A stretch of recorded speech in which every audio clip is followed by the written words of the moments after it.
मेरे प्रिय भाइयों बहनों, आप सभी को जय मसीह की। आशा करता हूँ आप बहुत अच्छे से होंगे। आज का वचन मेरे साथ निकालिएगा यशायाह नबी की किताब से, उसकी 48वीं अध्याय और उसकी 18 आयत में परमेश्वर कहते, भला होता कि तूने मेरी आज्ञाओं को ध्यान से सुना होता, तब तेरी शांति नदी के समान और तेरा धर्म समुद्र की लहरों के समान होता। हालेलुया। शांति का मार्ग वह है परमेश्वर की आज्ञाकारिता, परमेश्वर का परामर्श को स्वीकारना, परमेश्वर की सलाह को स्वीकारना। आपके जीवन पर जो भी समस्या होगी, परंतु जो आज्ञाकारिता है ना, ये अनंत जीवन की ओर आगे लेके जा रही है। परंतु साथ साथ में ये आज्ञाकारिता इस संसार में भी आपको परमेश्वर की शांति से परिपूर्ण कर देगी। और इसलिए आपका जो लक्ष्य, आपका जो विज़न है वो अनंत जीवन का होना चाहिए, वो यीशु मसीह को प्राप्त करने का होना चाहिए, यीशु मसीह में बने रहने का होना चाहिए, धार्मिकता में बने रहने के लिए होना चाहिए, परमेश्वर के राज्य की खोज के लिए लगातार होना चाहिए, पवित्रता का जीवन होना चाहिए। या उसके लिए एक आज्ञाकारिता जिसने यीशु मसीह को अपने प्रभु के रूप में स्वीकारा, जिसको यीशु मसीह ने अपने लहू से खरीदा, उसे शुद्ध किया है, अब एक आज्ञाकारिता के जीवन की मांग करते हैं, यानी कि पाप पर रहित जीवन जीने की मांग। और जब मनुष्य परमेश्वर की आज्ञाओं को मानना शुरू करता है, तब वो पवित्रता में बढ़ता है, तब वो आज्ञाकारिता में बढ़ता है, तब वो दोष रहित निर्दोष जीवन को जीने लगता है। और यही बातें उसके मन पर परमेश्वर की शांति को लेकर के आते हैं। सोच लीजिए या मान लीजिए आप आर्थिक संकट से जूझ रहे हो, आपके पास में बहुत आर्थिक समस्या है, आपके घर पर लोग बेरोजगार बैठे होंगे, असफल बिजनेस कई बार कोशिश की होगी पर उसमें असफलता हाथ लगी होगी।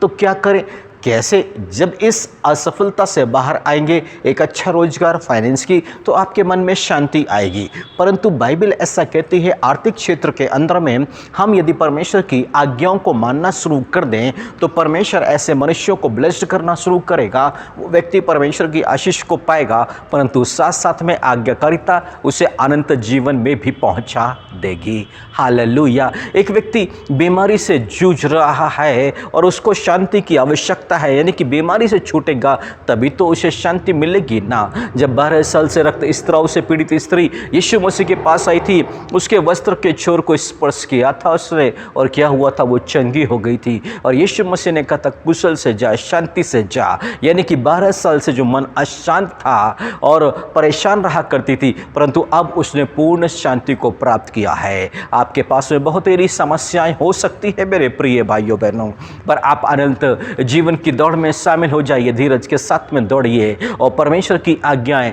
आप जीवन में जहाँ जिस क्षेत्र में अशांति को महसूस कर रहे हैं, दुख और तकलीफों को महसूस कर रहे हैं, आप वहाँ पर परमेश्वर की आज्ञा, परमेश्वर की धार्मिकता, परमेश्वर के राज्य की खोज करना शुरू करें। देखिए परमेश्वर का वचन क्या मांग करता है, बस यही एक बात होगी जो आपके मन पर शांति को लेके आएगी। और मेरे प्रिय भाई और बहनों, और इसलिए तो यीशु मसीह ने कहा, हे परिश्रम करने वाले और बोझ से दबे लोगों, मेरे पास आओ, मैं तुम्हें विश्राम यानी कि शांति दूंगा। आप परिश्रम करते करते यानी कि अपनी समस्याओं से निकलने के लिए बहुत सी कोशिशें की है, मन पर एक बड़ा सा बोझ है कि आप इससे अब बाहर निकल नहीं सकते, ये परेशानी में ही आप फंसे रहोगे, आप निराश होके और आपने छोड़ दिया होगा। परंतु अब प्रभु यीशु मसीह को निमंत्रण को स्वीकारें। जब उसने निमंत्रण दिया है मत्ती के सुसमाचार 11 के 28 और 29 और 30 में कि हे परिश्रम करने वाले और बोझ से दबे लोगों, मेरे पास आओ, मैं तुम्हें विश्राम दूंगा। फिर यीशु मसीह ने कहा, मेरा जुआ अपने ऊपर में ले लो।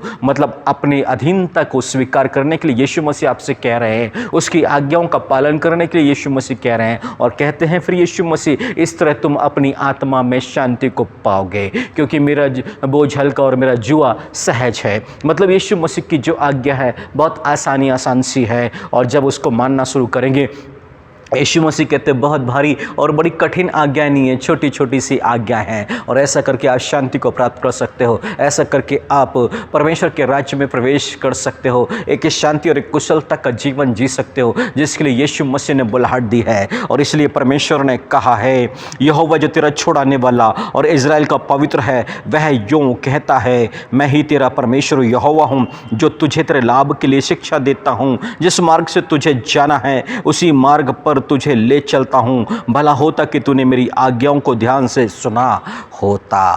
हालेलुया। तो तेरी शांति नदी के समान। आप जाइएगा आज जरूर से व्यवस्था विवरण की किताब 28वीं अध्याय में आज्ञाकारिता की वहाँ पर आशीषें लिखी है, फिर आज्ञा उल्लंघन के कर श्राप लिखे हुए हैं, और वहाँ पर बेचैनी भी है, एक फीवर का आना भी है, और बड़ी बड़ी बीमारियाँ भी हैं, आंखों का अंधापन भी है, और कन्फ्यूजन भी है, संदेह भी हैं। ये सारी समस्या आज्ञा उल्लंघन, इसमें से कोई भी समस्या आपके जीवन में है तो आप तुरंत मन को फिराए, प्रभु यीशु मसीह के सम्मुख में जाएं, उससे अपने पापों अपने गुनाहों से तौबा करें, उससे पश्चाताप करें और उसकी आज्ञा को मांगे। वो अपनी आज्ञा देगा, उस पर चलिए और आपके मन पर शांति आ जाएगी, और जिसके लिए तो परमेश्वर ने, प्रभु यीशु मसीह ने हमें बुलाहट दी है। हालेलुया। परमेश्वर आप सभी को आशीष प्रदान करे। आइए प्रार्थना करेंगे। मेरे पवित्र प्रभु यीशु मसीह, आपने जिस बात के लिए बुलाहट दी है, अपनी शांति देने के लिए, प्रभु यीशु मसीह आज वचन के हर एक सुनने वालों को आपके हाथों में हम